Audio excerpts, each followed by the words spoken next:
1 2 1 2. It's Fabian Perspective. So expect it and accept it.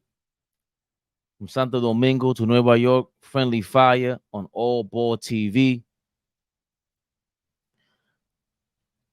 I've been wanting to do this for a while, and especially it's the 50th anniversary of what is considered the birthday of hip hop, because Kool DJ Herc or Kool Herc, DJ Kool Herc, threw a party for his little sister in Soundview on August 11th, 50 years ago, in 1973. But I'm from New York City. I'm from Queens, but I've lived in the Bronx. I've heard different stories. Like, you hear myths growing up about anything. Like, you hear one story in the newspaper or in passing, and then you get to know the people that were closer to the event about anything. And in this particular case in hip hop, just knowing people from the Bronx, they've been talking about the origin of this genre of music, of this culture, for quite a long time. And they've been silenced. And I want to talk about how they make these mistakes. And I want to shout out this channel called The Culture since 71. And there's a lot that I'm a person that I'm not, you're going to be able to tell, I'm not really terrified to broach any subject or most subjects. What prevents it from happening would be just politics. And what I mean by that would be there's relationships that you don't ever want to not ruin, but certain things, especially as you get older, especially when you care about other people, especially when you got to maneuver a certain way in life and you want to win. There's definitely a way to approach anything in life. And with this subject, there's racial tension with hip hop and Latinos involved, or Latino. But I want to start with I want to start with DJ Disco King Mario. He's never talked about as a founding father for the pioneer or a pioneer in hip hop. He's the guy who influenced or helped influence hip hop in general. He's from Bronxdale. He threw parties in Rosedale Park over there by Bronxdale houses, the projects up there in the Bronx. Kool Herc actually copied this style of DJing, and then eventually threw the birthday party for his sister. But DJ Disco King Mario was legendary. He was backed by the Black Spades, or they helped him, or he was a part of them. You have so many people who vouch for this. They're online now. I just love the fact that it's documented now. And they basically started with the Black Spades is like considered a gang, but it was really also should be considered the initial, the start of it was a group of the enforcers, the people who would police their neighborhood, because there was, again, racial tension. There were Italians in the Bronx, and a certain their boulevard, from a boulevard around their way, where they would just get, black people from the Bronx would get beat up. So they formed the Black Spades and they would fight back. And through this, just like every other group, it turned into something else. And here we are. You don't hear about the Black Spades anymore. But they're a major cog, a major pillar in hip hop history and what it is now. The dancing, the battling, even just being able to stand up and express that rebellion, express fighting over your block, which you have nothing to fight over but your life and your values. With hip hop, within hip hop, you might get that where people come from nothing and they still fight. The Black Spades are the start of that. So when they say like the gang thing started with the Bloods and the Crips from LA, and we keep telling everyone there have been gangs in New York, right? Jelly Stompers in Brooklyn, Decepticons, like there's a bunch of that. Hearing about it growing up, because by the time I became a kid, they were kind of all gone. So Disco King Mario was either a part of them or helped by them. And I just wanted to get to certain footage about on this channel where they talk about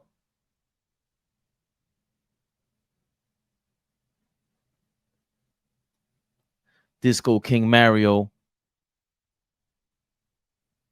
the origins of hip hop, how he helped Africa Bambaataa, how he threw the parties over there in Bronxdale, how the word b-boy is really Bronxdale boy and not breakdancing, not breaking. Breaking came a little bit later. Like this channel is amazing. This channel is really amazing. If you really want to know about the origins and why it couldn't just be a simple birthday party that started hip hop, that makes zero sense for the culture that everybody wanted to copy. You know what I mean? You don't want to emulate a little girl's birthday party. That makes zero sense. You couldn't even, everybody just couldn't get to these parties. You had to live around there in those areas. And that makes perfect sense because in New York, we're like a openly segregated place, especially back then. It was openly segregated. You couldn't come from just Queens and not know anyone and go over there. You couldn't be in any part of the Bronx and just come through to Soundview or Bronxdale and any one of these projects in the BX. You had to know somebody. So again, this protective attitude over, fighting over your own turf it's a human story. You see it to this day. In this country, we're obsessed with gangs, but on the other side of the world, they don't have colors necessarily, but they do practice with these religions that were in place of their colors. So you have your own reasons to fight and to die for something. And in the Bronx, that's what it was. So because of that open segregation, it leads me to my other point about where people think like Latinos, Puerto Ricans specifically, were a part of the beginning of hip hop, and they're explaining to you on this channel is just not true. It's not true whatsoever, because by the time Puerto Ricans in the Bronx were participating in hip hop, they were starting the break dancing. They were doing dance moves that were already out of style with the original people that started hip hop. They were already battling and they were in the street.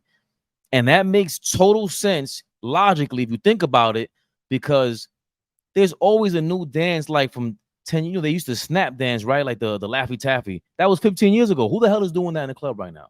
You might do it for a TikTok dance for the thrill of it, but you're mixing that up with another dance. You know what I mean? Like nobody's really break dancing in the video. It has to be a segment of it. Like Chris Brown break dances for a little bit, but then he's throwing in other stuff like R&B-ish moves that we've seen throughout. But you've seen the transitions of dance moves and of looks. And they on this channel, the culture since 1971, they talk about that. So it lends itself to things getting played out and then becoming a fad for other people. And that's when it's just like it became, I don't want to do that no more. If everybody else is doing it, I want nothing to do with it. Because artists, creatives, originators, they see once the masses are involved, they want nothing to do with the creation anymore. And it's done. It's kind of like ran its course in terms of the birth of something and the birth of an idea, and it worked.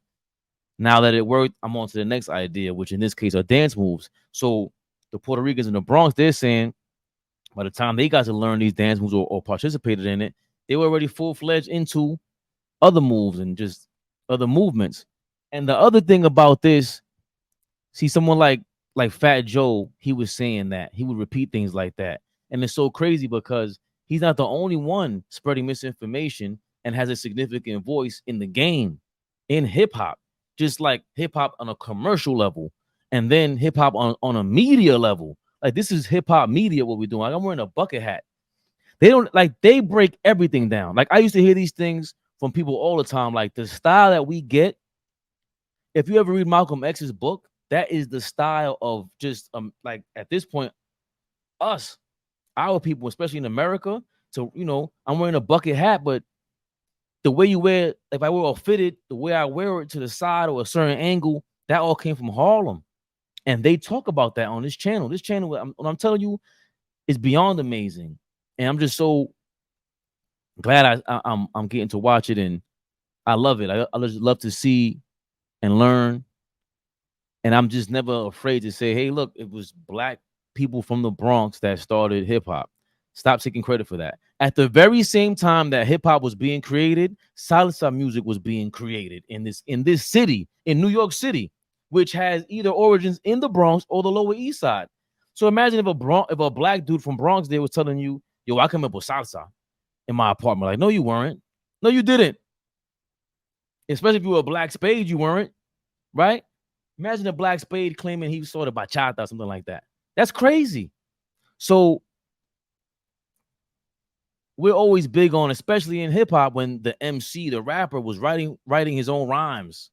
You still see they take pride in that. Like, oh, I wrote everything. LL Cool J just had a great interview where he was thoroughly explaining, hey, 50 Cent wrote the hook for my songs. He didn't write my verse. That was not going to happen. He comes from an era where he had to, it was pride. That was the thing. So imagine being that creative and being the creator and somebody else taking credit from you. That's why they vocalize that. Oh, whoa, there was pride in, I did that. I created that. So for anybody who's, I'm Latino, stop saying shit like that, man. Stop saying shit like that, man. Ain't nobody taking credit for salsa like that, man. Like, just don't do that. Let it be. This is there's no money involved in that. As a matter of fact, you're taking away, possibly taking away credit from people that could get money from it. And I'm so happy to see that DJ Disco Mario got Rosedale Avenue named after him. God bless the dead. Like, that's so amazing. Because for so long he's not mentioned, and Kool Herc gets all those props, which maybe he should, but he may have been the biggest domino to cause the eruption for the masses, for everybody else. But in that area, you can see it. Anybody that talks about it, these guys do not sound like liars. So again, I want you guys to all to tap into the culture since 1971. I found a good video to watch. They're explaining to you how DJ Kool Herc, the first party ever thrown, they found his magical flyer. And they don't sound like they're lying. He wasn't at the first party. No. But he's on the flyer. So I'm gonna put it this way. Okay. The people on that first flyer, and a lot of people will be really upset with me for this. Oh man. There are certain people on that flyer who said, I didn't even know Kool Herc on that day. I didn't meet Kool Herc until 2 years later. Clark Kent, was he there? No. He wasn't there neither. No. They wasn't at the very first party. They came later on down the line. This is what I said again.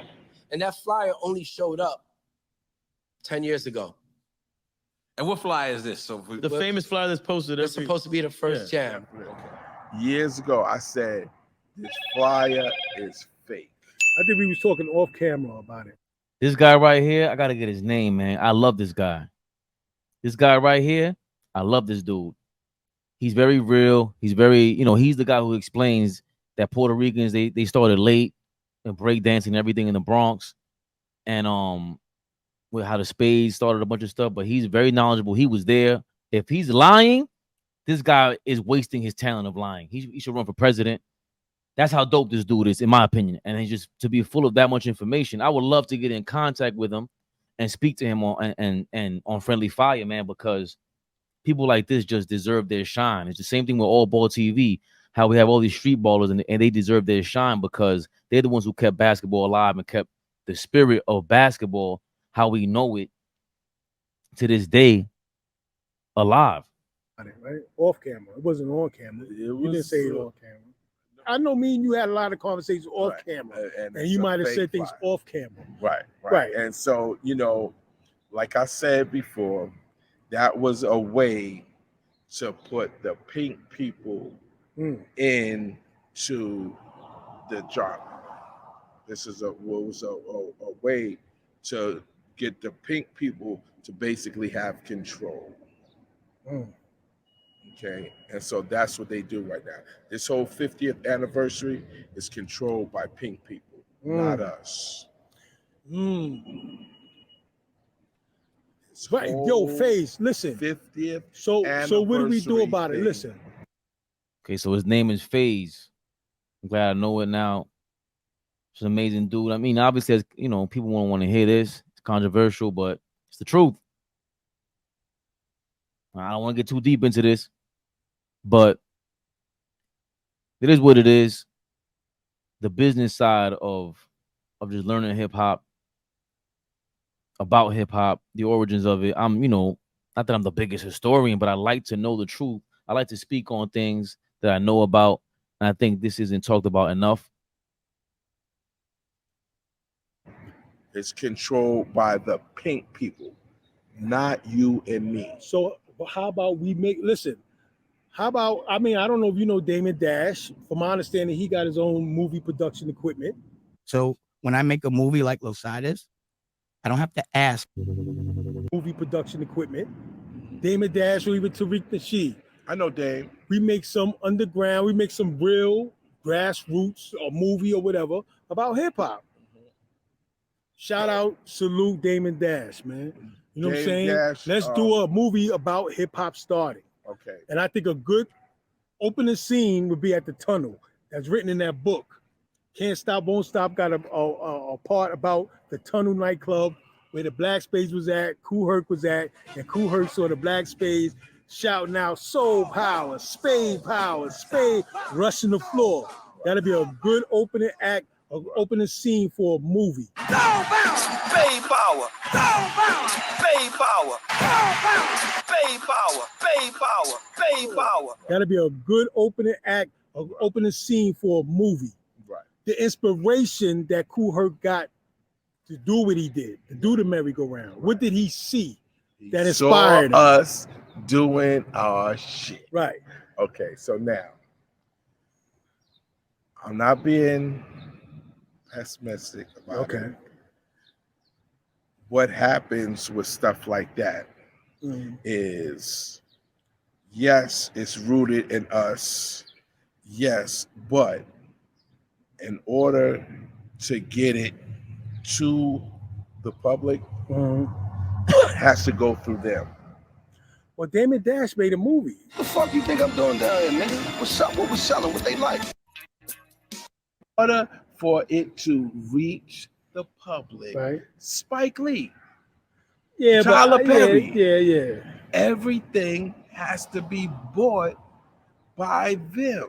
As long as it's under our control, so what? It's not Let's under our keep it, control. but let's make it under our control. Yeah, Just that simple. You're only the boss if you put up your own money. If we meet up with Damon Dash and we put our mind 50-50 partners, we built something. Coming to you. Right. We're giving you the opportunity to do this. Okay. Just like the Black Spades movie now. You know, they would never put that to the public. You know, I know Dawood has expectations of it doing it, you know, but why would they? It has to be done independently. Why would they? Right. Why would they? And that's what it's done. Independently. Dawood put this money together and he did it. And it was a beautiful, you know, documentary. Right. But, you know. But I'm talking about a movie. That means we would have to recreate Bronxdale to look like the 50s and the 60s. Right. Recreate Bronxdale, right. It takes money though. Right. It takes money. Right. Then we can make, you know, we could duplicate. I'm gonna look for the other video. Oh yeah, this is it right here. My mother, babies, yo. It's the real one, it's babies. Yeah. So these are baby spades. Look, Bronxdale houses Soundview Area, the originators of the culture called hip hop, first division of Young Spades. That's FaZe again right there. We're gonna find out this young man's name.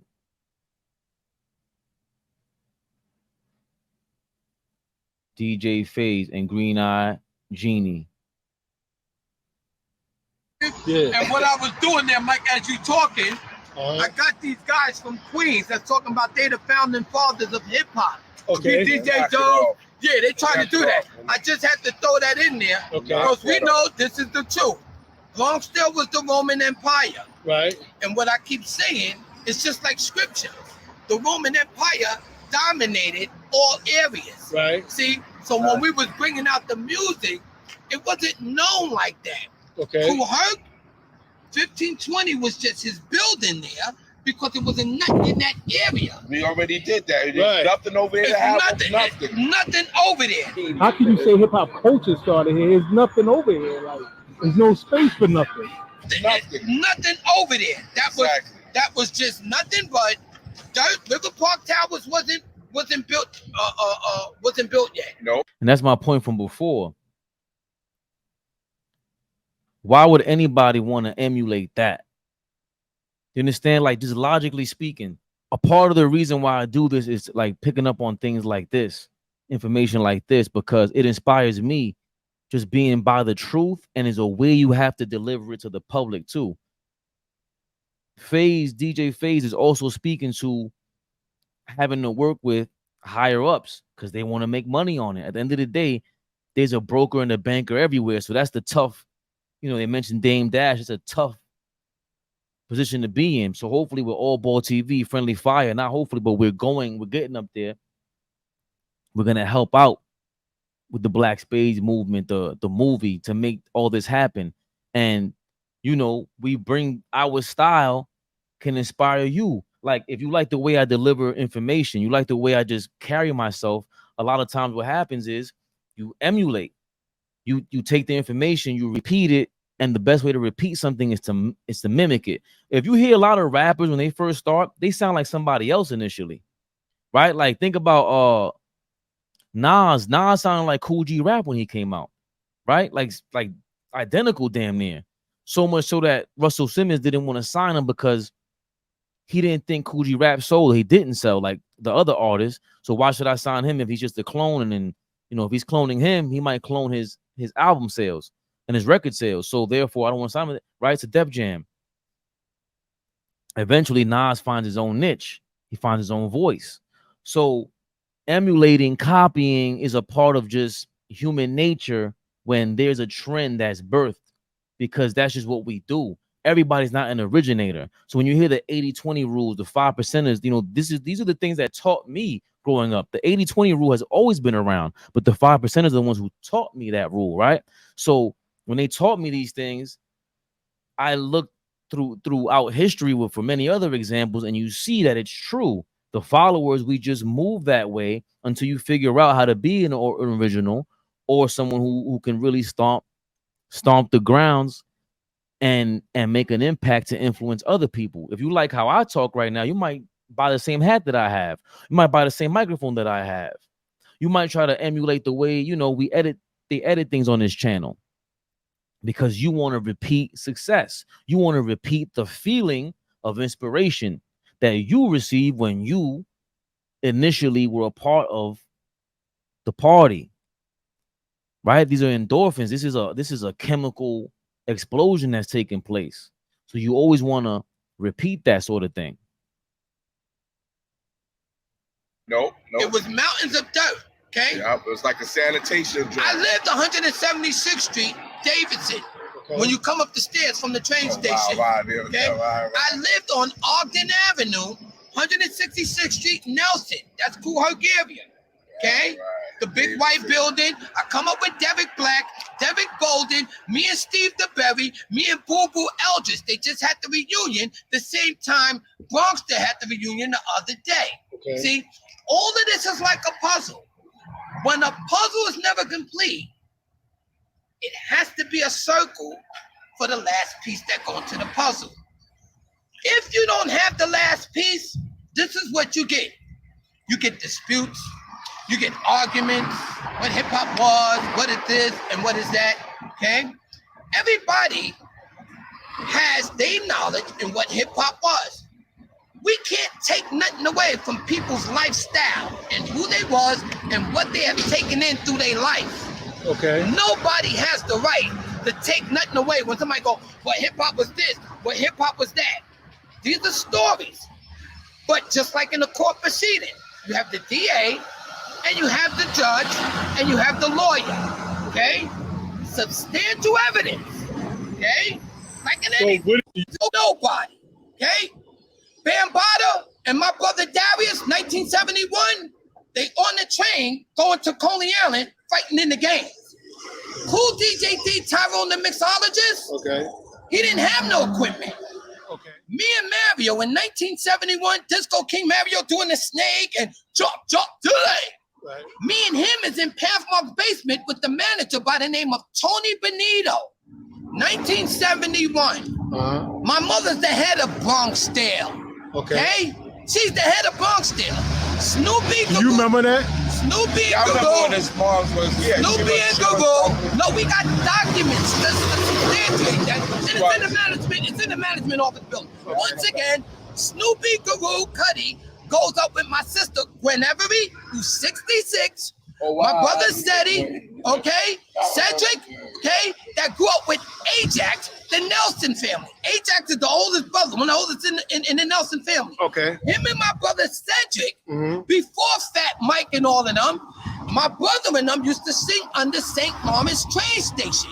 My brother Darius and Bambaata was friends with Lucius and when Starsky was running around in Bronx River, okay? Me and Mario didn't have no equipment at this time. He was walking around with the green pimp shoes that was high and the hat with the feather in Bronxdale like this. Like a pimp, and nobody's seen that before. Oh, yeah? Okay? In Bronxdale. Green pimp He had the shoes. white patent leather shoes. And the white Yeah. leather shoes. Next to you know, the following year, he's walking around Bronxdale with a black karate gi with the like new chucks. I remember that. And everybody, everybody looking at him like this. What are you over there doing it? So I'm in Pathmark packing bags. And he goes like this. Come on, Stan, let me teach you karate down in the basement. Okay. As he's teaching me karate, Slater is the security guard and Snoopy is the security guard. They black belts. And Slater, I got to interrupt for a little bit. Okay. What about Papa Edwards? right, and Cowboy. See? Yo, these are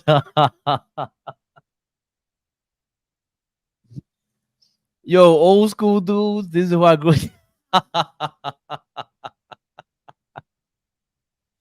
They're just reminiscing and happy to be alive, man. That's so crazy. Are you kidding me? This ain't even about hip hop at that point or whatever. Anything in history. That's their history. They're so happy to be like celebrating right now. You kidding me? And then imagine on top of that, all of this is a part of the birth of what we all are partaking in. That's what makes, for me at least, this moment magical. Just watching it. Everything he's saying, Disco King Mario, just the evolution of him in the Bronxdale area, going about to be the staple, this figure in the area. People just looking at him already. This is before he's really the man in terms of jams. See? Tom Edwards and Cowboy was from 1855, Andre Harrell's building on the 1055. 1055. Thank you. 1055 1G. on 1G. Yep. It was also bow-legged Andre and Sony. Right. Sonny got hit. Right. Andre got hit by a car. Yo, that's I tell You better listen.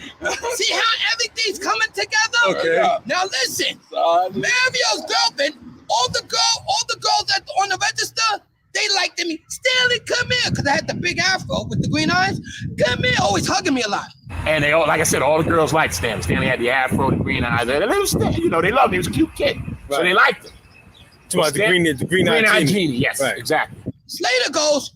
that guy right there, Charlie Rock. I just saw some of the description. They were saying that they were disputing what he was saying. Charlie Rock. That guy right there, this guy right here, is like he is talking about hip hop pioneer, and then he breaks down everything. That guy right here, everything. I feel like I bumped into him in the Bronx one day and he told me the same exact stories because I feel like I know this guy, right? So when I saw this on YouTube, I'm like, yo, I've heard of this before. I used to smoke weed back in the day, so I forgot a lot. But you don't forget a feeling. I can't wait till we get to his videos because Jesus Christ. Like Stanley had the afro, the green eyes. This is before all of that. Okay. Now, I'm with Slater, and Mario got mad at me because I wasn't with him with the karate because Mario took care of me. Okay. And Mommy used to go, where's Stanley at? He's in the basement with Mario. Darius, go over there, go get Stanley and tell him how late it is. Tell Mario to bring him home. Darius come down in the basement. Stan, Mommy said it's time to go home. Mario goes, I'm gonna bring him home, Darius. By the way, Darius, do you know karate still? He said, yeah, I work out. Mario said, let me see if you lose. Let me lift your leg. Mario does this. Look, you better look. He told my brother to get against the wall, and Mario go like this. And he pulled his finger, my brother jumping around like this. That's true. He wanted to kill Mario. Okay. You pulled my leg. My brother was messed up for 7 months. Yeah. My brother Darius. Okay. That's when we learned how to do the on the knuckles, do the push-ups on and the on knuckles. the knuckles, on the two knuckles. The two knuckles. See? Now, why do you understand this? Okay. He's telling the truth. Okay. Now listen. Okay. A guy by the name of Lovebug Starsky, he won a battle with this guy by the name of Grandmaster Flash, Kid Creole Cowboy. But that was later. That was later. That was later. No, that was many. Yeah, that's many years later. Right. This You see how all the stories get mixed up, and they like this is why it's tough because it's not documented, but they're all documents in this thing. Look, his hip hop from 1971 through 1975, and you know, because once he said Starsky, and he threw Grandmaster Flash, I'm like, all right, he's kind of going fast, and then he stops him and he lets him know like you did go too far. So this is 77 we talking. Right. 77 at that time. in my Back school. to 71. Right, exactly. 77, Lovebug Starsky is trying to say, for the hip hop, right. using the name. Okay. He's the one that was first saying that name. Okay. Because he's battling them. He's a DJ and a rapper. Well, Sinbad said he said it in Bronx River before Lovebug. He did. I'm the one that started saying hip hop first. But they say, what's that, Lovebug Starsky or something? No. Do you know him at all? Yeah, I know Lovebug. Yeah. Wasn't he saying it? No. I said it first in Bronx River. Yes, I did. Sinbad was before Bambaata. Sinbad used to be DJ. see, and look, Africa Bambaataa always gets the credit for coining the term hip hop. But hip hop, you'll see here, they're gonna say hippity hop, hip hop. They were just shortening up hippity hop because they would, the older guys would make fun of them, and they're not even getting to the point where, like this stuff before this. Here comes the judge is in 1967, 68, and they used to play that song back then, and the kids used to go crazy, and that's what everything stems from is the hippity hop stuff, like what you kids are doing over there. So they shortened the hip hop, the hop, so that would put a rhythm, bring a rhythm to the songs, so everybody would start following it. Hear me out. Sinbad used to be DJing, but Tex D wanted to get the equipment too. Right. Me and Tex D didn't have no equipment. He didn't have no equipment. Sinbad was DJing. Tex D got his equipment because me and Tex D and Ronnie was in public school together. I was in the second, they was in the 6th grade with my brother and sisters. Now, Sinbad was DJing. Bambaata used to come to our projects and watch what we was doing. Right. And he wanted to get his equipment, so he saved up and started doing music in Bronx River. Okay. Right. When he did that, he goes like this. Window first. We was doing it out the windows first. Right. Bambaata goes like this. Come on, Stan. Me and your brother Darius used to fight in the gangs and Solsky and all of us. Well, we used to go down to Coney Island before Solsky got killed. My brother's best friend Darius was Lucius.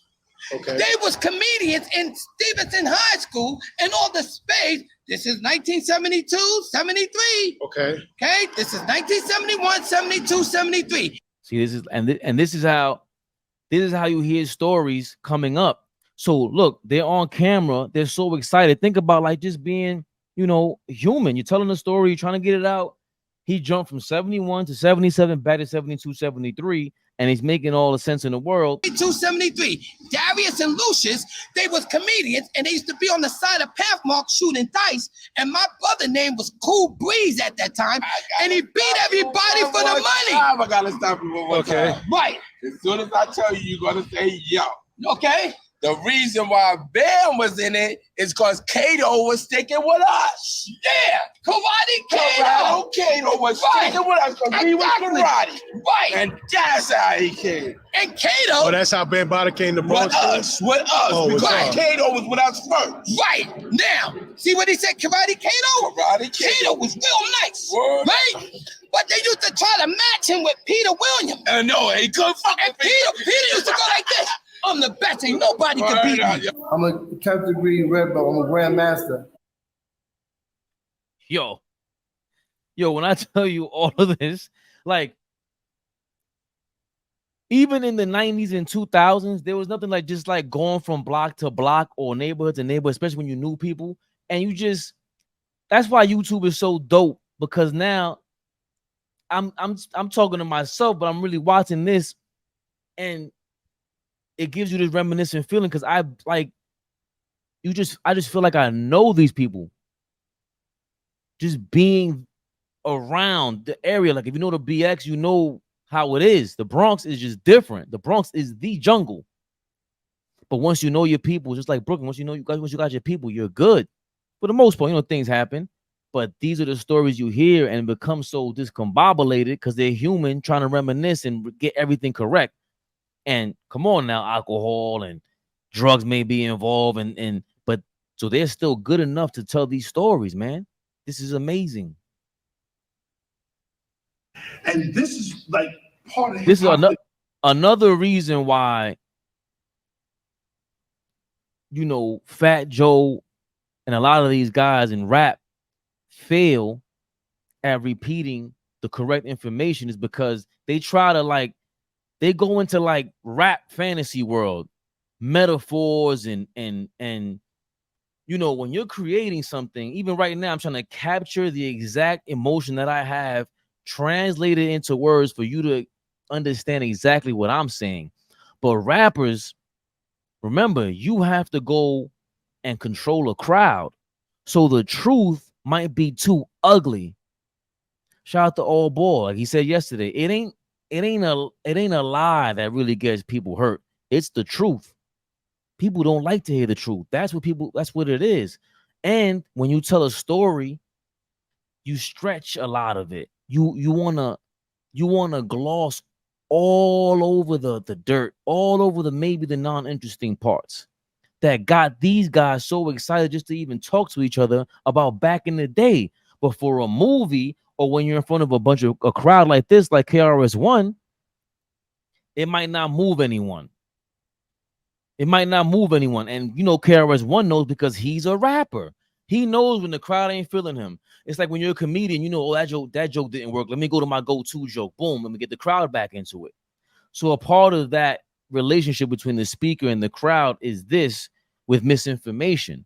Like, I've never heard KRS-One talk about DJ Disco Mario. Never heard Fat Joe bring them up. And they're from the Bronx, and there's no disrespect to them. Maybe they had no idea. I don't know. But now it's up to you, whoever hears this, me and myself, to correct other people like, yo, the Black Spades, DJ Disco King Mario, Green Eye Genie, DJ FaZe, Karate Kato, Peter Williams. Right? Like, this is the same thing that happens in every neighborhood, every block, everywhere around the world. It just so happens that it worked because they thought of hip hop as like disco. Right? They thought it was going to phase out. They just thought it was something new that was a phase when it hit. Because remember, this is the early 70s, nobody knew about this outside the Bronx like that. They would hear about the jams, and that's where mixtapes really started. We'll get into that later. People will record them and pass out the tapes, right? So this takes place everywhere around the world. It just so happens to be called hip-hop, and it was ill, and it caught on, and it caught fire. Like, come on now, this is insane. And this is like part of hip hop that people don't remember. Wu-Tang Clan keeps this tradition alive today. Why are they so into Shaolin? Why are they so in? Because this was the first thing we were in hip hop. This was the beginning. I need to say that for you to understand the cultural significance of how our culture came to be. Bruce Lee and his attitude, his character, is what hip hop was trying to mimic. Peter used to go like this. I'm the best, ain't nobody can beat me. Yo, why he come up beat him, yo? Listen to me. Word up. 1975. Me and Peter Williams, we in a karate tournament on 3rd Avenue in Morris Senior Project in the center is when Peter had to fight Kato. And that's when Peter beat him like this. Peter was the #1 out of the whole tournament. Peter got the trophy in his house today. And Peter Williams. And Ron Van Cleef came over there. And Ron Van Cleef. And he taught us on the practice. Right. And karate. And Peter, Overson, the Black Dragon, Ron Van Cleef. Yo, we all took the art. The Black Dragon, what's that? Yeah, Black Dragon, Ron Van Cleef. Hi, I'm Ron Van Cleef, the Black Dragon. That's right. See, I was a student. I was the one through the split. I was real loose. Right. Now, here we go now. That's true. That's true. I'm in Bambaata's house. It's just so crazy because they used to show a bunch of kung fu flicks on 42nd Street, which I never really went to in the 80s. I was too young. My mother would have never taken me there. But we used to watch this stuff on Channel 5, if I'm mistaken. It was popular to us. Like Bruce Lee was the man to us. And he crossed cultures, you know, just being, I guess, like the badass. And it's just, I guess KRS One right there said something very accurate. So that's where, you know, again, I don't fault him because for getting things wrong and repeating the, you know, the misinformation, because there are times where KRS One apologized, but you see here Green Eyed Genie and DJ FaZe just reminiscing and confirming how much karate had to do with DJ Disco Mario, the guy who's really started hip hop. They brought in Africa Bambaata. They brought him in. So they connected what connected Disco King Mario and Africa Bambaata is martial arts and Bruce Lee in Pathmark in the Bronx. Crazy. I'm in Bambaata's house. You remember that? Yeah, I remember that. You remember he was doing that? Yeah, we was all doing. We was together. You over here telling me somebody coming? I don't know who you talking about. Who's that there? We come up as kids. Right. See, do you see how everything's evolving? Right. Because so many years has evolved. We don't know each other just by name, but as soon as we see each other, we Right. go up as kids. Right. Me, him, the Nelson family, Yup. Dave Hughes, Dave, Blackjack, Many Blessed, Blackjack, Freight Train, Google, right. Tex brother, older brother, Google, right. Tex brother Googie, he was a black belt also. What's his name? Googie was. Me, him, and Peter, Snoopy, Garou, we was doing karate. Fuck with us. No project. Nobody can fuck Anywhere. with us. And I told you that. Do you understand that? I told you. So when you hear me It's say, not lying. when you hear me go like this, Straight I up go truth. before everybody. I go, it's not a bad thing. What I'm saying is I'm from Bronxdale Projects, the Roman Empire. Right. And nothing goes before that. Right. That's So when I right. say that, that's what I mean. I go before everybody. Okay. It's not a bad thing. Okay. I'm not taking nothing away from Cass, the Cold Crush, Curtis. We before y'all. Okay. We from the essence of the music. That's right. Okay? That's right. Bongo rock. That's right. And since you said that, now I'm gonna show and tell you on camera. I had Apache first because I'm a drummer. Okay. They used to play, Incredible Bongo Band used to play on the benches in the second section and used to hear this all the time. Boom, boom, boom, doo doo, ba, doo doo, doo doo doo, ba, doo doo. Now that was that. Nobody can tell me nothing about that. They call me the little drummer boy. I was the only one in the projects playing the drums, and that's when with the bongo band shit. They can't tell hear that. He's telling the truth about that. See? Can't Not tell only me that, no different. That's where the breaks came from. it was also Herbie the cop. Right, Herbie the cop. And what was Herbie the the other cop. cop? What was the other cop? They used to chase us all the time. But Tony the cop. Tony the cop. What's Tony the cop? What's Tony the cop? That's who used to be fucking with us the Tony whole the cop time. ran He the knew project. He everybody. knew everybody. He was a used to cop? come tell He my was a father. police He officer? used to come tell my He father, run you under the- better leave my mother alone, because my father used to be the boss of the manager of Cozy Corner Bar. Okay. And he come home and drink. And Tony the cop come home like this. Mr. Harris, you're gonna have to leave out. Mrs. Harris said, get out of here, because my mother's the head of the project. Your father was the head. Your father was what? My father was the manager of Cozy Corner Bar. Oh, yeah? His name is Chili Mo. He wears a lot of suits and he's always fly. That was your father, yeah? Chili Mo. Wow. But when my father drink, he come home, where's the food? Mommy didn't cook. So he start bugging. Mommy called Tony the cop. I'm a little boy. Tony the cop come in the hallway. Mr. Harris, you better leave out the thing. I'm a little boy like this, looking like this. And my father go like this. What, you gonna shoot me? What, you gonna shoot me? Yeah, pull out the gun, shoot me. Because he's all lethal from the Johnny Walker. They used to drink Johnny Walker in the 60s. he's not lying, See? man. And he used to give me a little drink. And my mother goes, don't you give him none of that Johnny Walker. I'm a little boy. Yeah, and I'm not gonna tell you who he stuck with, but there's a very known person that lived in Bronxdale, and his father, we used to have to help him upstairs every day. You know what I'm talking about.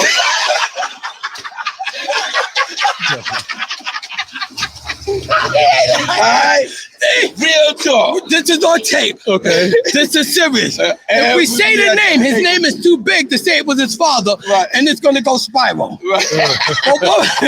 This is gonna go viral. Yeah, to carry him Mike, upstairs. this is what we say to you. We honor you. Because you're the only one that's keeping us alive. Okay. All these stories of hip hop all over, nothing goes before Bronxdale. Right. We never want to take nothing away from Kool Herc and Coke Rock. That's not our place. Right. We don't want to take nothing away from none of the rappers that ever came about. That's not our place.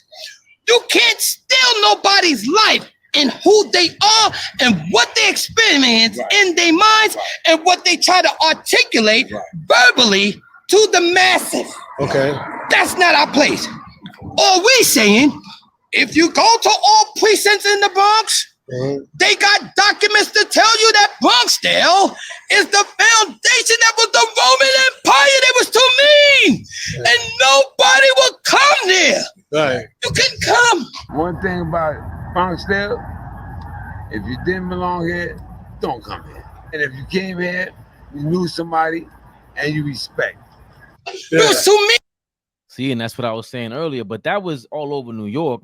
It's just that the way he's talking, you know, they were practicing karate, the way he stuck together. That culture, for them to stick together like that is crazy. And they just broke it all down. I don't want to mean even when you're talking like that.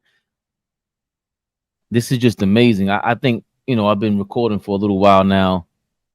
I'd rather just let you guys watch the rest of this on the Culture Since 1971 channel. I'm gonna put the link in the description. This thing is an hour and 15 minutes long. Right? It's an hour and 15 minutes long. If you really want to watch the rest of that video, the Culture Since 1971, I'll put it in the link in the description. Please like and subscribe their channel. They only have, and I say only out of respect, because they should have, this only has 44,000 views. This channel's only, the video's only been around to 2017. They have older videos in this. They only have 10,000 subscribers. They should have 1 million subscribers. Everyone should know the origin of you know, what they do now, like with drill music and everything that's evolved since then. Even reggaeton with the Puerto Ricans really took to a different level. This all stems from hip hop. Like, you got, like, this is a New York thing, and this New York thing started in the Bronx, and specifically Bronxdale, not Soundview Projects, not 1520 Sedgwick, not Kool Herc. It's DJ Disco King Mario. And look how he started. He's trying to, emulate Bruce Lee and his swagger, which is amazing. Because again, the funny thing is, an Asian, right? Bruce Lee, a Chinese man. They started the original mafia. So the Asians, the Chinese have been some badass mother lovers forever. They invented fireworks. They invented noodles. Like they invented a whole bunch of stuff over there, man. China is a lost, like that ancient Chinese information and history has to be tapped into as well, because this is way too much influence that they have had. Look at Genghis Khan from Mongolia and took over. Genghis Khan had like a third. I'm veering off. A percentage. Imagine having any ounce of a percentage of the population on Earth. That's what Genghis Khan did. I'm not saying he's Chinese, but he's Mongolian. Is right next to each other. I'm not saying, but I'm saying so they affected hip hop. That is the spirit, the bad, like you kidding me? The fearless, intimidating spirit of Bruce Lee influenced hip hop. Fabian PerspecTV, so expected and accepted. From Santo Domingo to Nueva York, friendly fire on ALLBALL TV. You already know.